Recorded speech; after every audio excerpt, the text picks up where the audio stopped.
Ladies and gentlemen, boys and girls, children of all ages, HollywoodShono here, about to give you a WWE Mayhem tips and tricks video.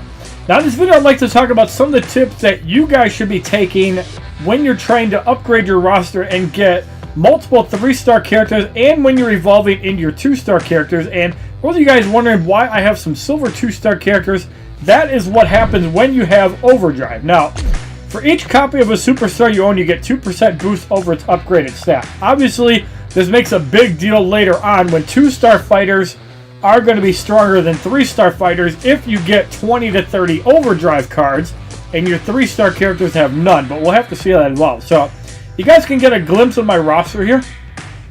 And I currently have a total of 20 characters altogether, and 7 of them are 1-stars. Then I also have 10 2-stars and 3 3-star characters. Now, one thing that you want to pay special attention to, first off, is the title matches and the event points. The event points are very essential because in the event mode, you have a chance of getting 2-star fighters, but one thing you'll notice, which is super important, is the 3-star loot case keys. This is the easiest way to actually get 3-star characters in the game by opening up the event boxes. And yes, you can get 2-star fighters from it, but more than likely you're going to get a bunch of weights to upgrade your superstars. And I really wish that basic weight tier 2s were a little bit more common. I really think there needs to be a little bit of tweaking to this, or ways to actually get the weights a little bit easier so you can upgrade your fighters without struggling. But the 3-star case is essential because that is what gets you the 3-star fighters, and that is what allows you to actually beat the 3rd difficulty of quite a few challenges. Now, versus mode is also an important one because you can get keys and get fighters quicker that way. So, if you're into PvP, which obviously I am not since my monthly respect is really low, you can get a decent amount of rewards here. So, you get 250 versus keys, you can get 200 2-star keys, you can get a bunch of versus keys, you can even get money. Gold is the premium currency, so you can use that to either buy money or you can use it towards premium packs, which is probably the optimal one. So, at 50,000 respect, you get 500 versus keys, you get 300 keys towards a 2-star fighter, 2,500 bucks, and 25 gold. So, when you're going into the store, the gold offers, so basically if you have 550 gold, it's like 10 bucks for free. Now, you can also buy offers, so 2-star powerhouse rank up offer, and you do get a decent amount of cash. As you notice from the items tab, or maybe it's under loot cases, you can get 2,500 cash for 40 gold. So you get all these weights, so that really isn't that good of a deal because if you're spending 40 gold for guaranteed 2,500 cash, that offer sucks. But you do want to pay attention to some of the offers because there are some decent ones, and Technician, you're probably going to get a 2-star fighter, so I don't recommend paying $4.99 for it. It is a source of 4-star loot case keys, and 4-star fighters will allow you to beat those giant events, which are really important.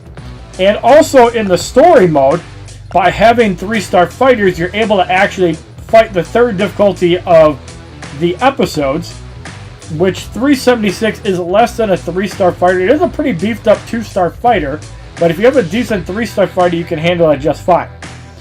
So, we're going to do a fight, and this is very important that you get double the rewards when you actually complete it. Also, furthermore, your energy recharges 1 per 6 minutes. So, unless they actually give you more energy as you level up, which would make sense, that way you're not sitting on full energy. It'll be a lot easier to micromanage your energy, which I guess is good for a hardcore player because you're going to have to log in every 2.5 hours and spend your energy, and it takes roughly 30 minutes to actually do it, so not a big deal, but if you have the time, that's good. We barely missed that fail.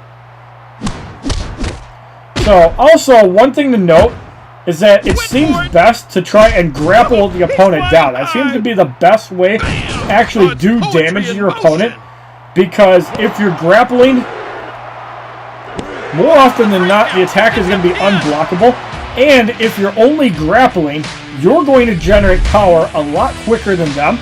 So right here we have a 10-minute bonus. You're going to get double gold, money and double XP. Double XP is good because once you get level, I think 5, 15, and 30, you get additional slots for your fighters. So there we completed the second difficulty. So now we have the third difficulty, and we have 10 minutes worth of boost time altogether. So obviously in the third difficulty, it's not really that bad, 240. But let's take a look at some of these other events that we have. Now, obviously, wildcard entries are really good because you can repeat the events, and these events are great because they're going to give you free gold for every completion. These are the events you want to do every time you have one available. I really am not sure if story mode is worth doing. Obviously, you do get rewards in story mode, but I don't think they're that good. So the Happy Holidays 2, 3, and 4-star events are a little bit tricky. And Hell's Highway is completed, Showdown's completed. But just so you guys can see, I did complete the beginner difficulty of Happy Holidays, 2-star, and I also completed the first difficulty of the 3-star. I might go and try and do normal and superstar just because I have a bunch of revive kits. So in the stash, you have a limited number of stash items. These are obviously upgrades for your fighters, and there's 14 days to use everything.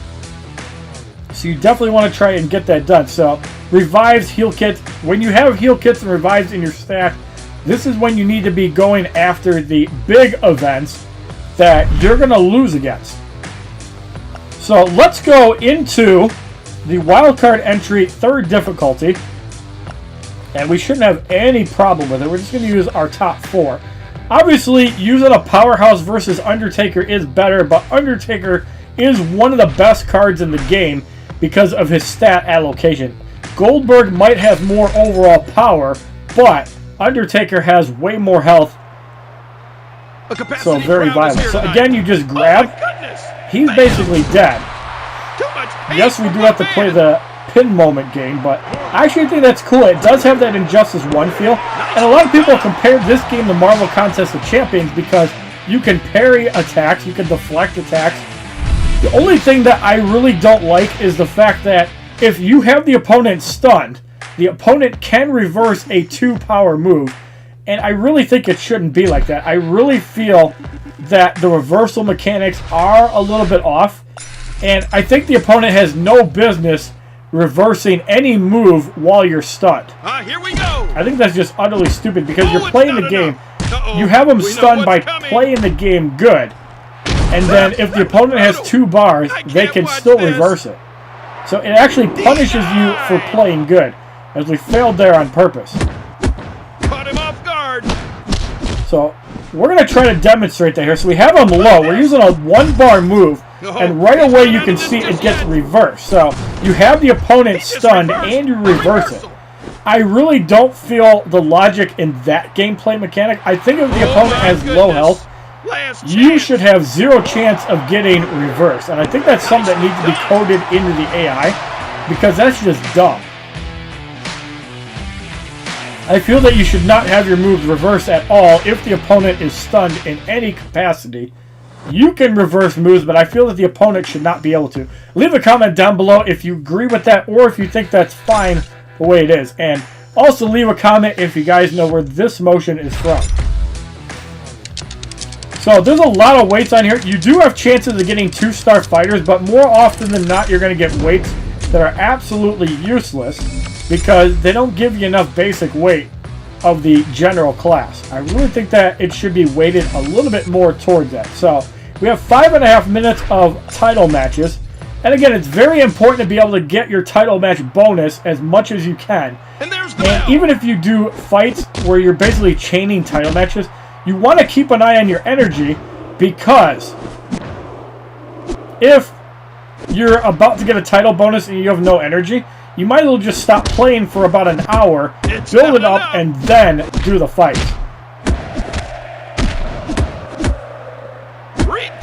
Working off the Tombstone Pile Driver, Steve Austin eliminated. Tombstone Pile Driver. No chance in hell he's going to survive. I can't watch this. 1, 2, 3.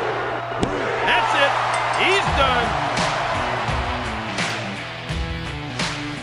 Now, I just want to also keep in mind that just because you have a 3-star fighter, it does not mean your 2-star fighters are worthless. So we're going to look at this Undertaker, currently level 6 of 30 as a 2-star rank 3. He has 228 damage, 2,360 health. Now Sting, at max level rank 1 for a 3-star, has 217 attack and 2,023 health. And this again shows that I think that the weights drop rate, like the specific basic weights, need to be increased and the class weights need to be decreased, or there needs to be another way to actually obtain them, to whether it be through the daily events. But I just feel that maybe you should be given a limit. But I don't know. I mean, the game is in its early stages, and they did gift everybody a premium chest over Christmas, which is really cool, because if you started playing this game before the holidays and you're not a soft launch player, you probably need that 2-star fighter. It could be your very first 2-star fighter, and that's a great thing to get, as I fail the 3 count. But we're going to parry and get rid of Kevin Owens. So once you get used to the timing of parrying and getting the opponent stunned into a grapple, it's going to minimize the amount of damage you take, and it's going to make a lot of these fights trivial. So where do you actually want to spend your upgrades? Obviously, upgrading 1-star fighters, unless there's a specific 1-star event in the future, is pretty dumb. You kind of want to just ignore 1-star fighters. Upgrade your favorite 2-star fighters, I think. Obviously, if you get a 3-star fighter, stop upgrading said 2-star fighter unless you can up their rank and get a 3-star fighter leveled up. Just don't even ask, get it up. Now, obviously, a 4-star fighter is going to be really hard to get, and hopefully they add in events that'll give you keys or other ways to get 4-star fighters for free. Because I think this game does have a lot of potential, but I really think that in 2018, they need to consider giving you 1 more energy per level you have. The 6-minute per energy recharge is cool, and I really think that full recharging your energy is a reasonable price. Because if you go to the store, a max energy refill is 25 gold. So, for example, if they do give you 1 energy per level up, you technically could probably play the game an infinite number of times, and this could be why energy is maxed out at 25, but all they really have to do to fix that is increase the amount of gold the energy costs per energy. So if you have 100 energy, it costs 100 gold to fill it up. That would balance it out, and that would allow you to have more than 25 energy. I think that would be really good for basically long playing sessions and title matches, but max 25 energy really isn't that bad when you have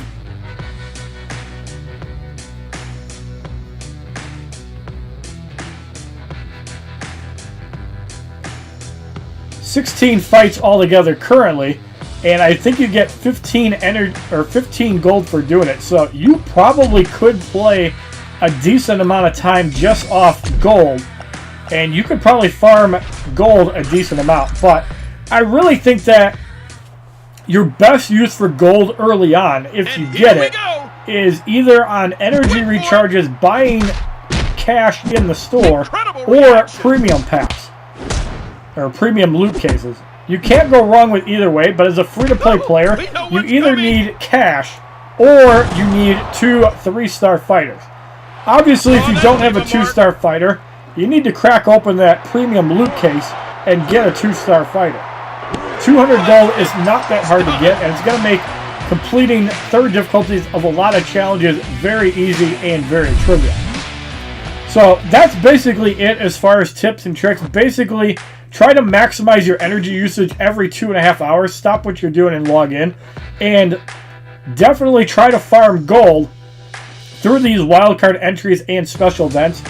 I don't think the story mode is really that good, but maybe a higher level, somebody that's actually progressed in the story mode could prove me wrong on that. But I don't think the story mode is worth doing. I mean, I probably will do it just to see what's there. But I really feel that the events are where it's at. Again, quote me if I'm wrong. Leave a comment down below. Let me know what you've gotten from the story. If you like this video about WWE Mayhem tips and tricks, please give this video a like rating, comment, subscribe, Share this video amongst your friends and as a favorite. Check out my other WWE Mayhem videos playlist, Facebook, Twitter, and Twitch, which are all HollywoodShono. And if you want to see me clear special events in one go spending gold, leave a comment down below and you guys can see how I do the special events. And have a wonderful day, kids. www.youtube.com/HollywoodShono. Subscribe, bitches!